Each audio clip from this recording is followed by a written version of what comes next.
When people talk about the market, it can sound like everyone has a piece of the action, but the truth is they don't.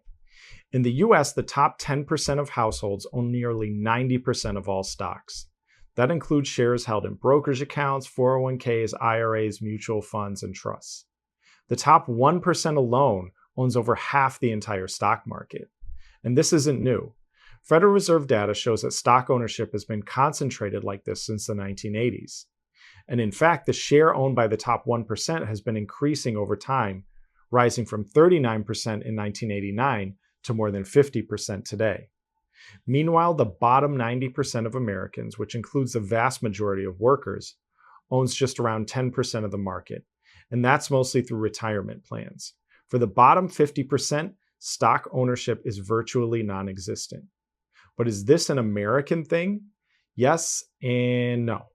In countries like Sweden and Australia, far more people participate in the market because their retirement systems are built to include markets in their retirement.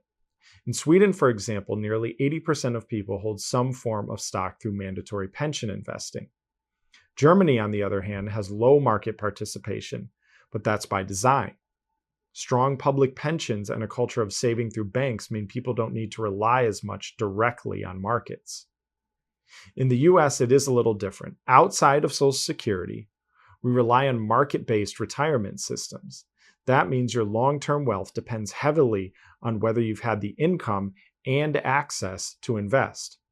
For our clients, many of whom are high earners or diligent long-term investors, this situation cuts both ways.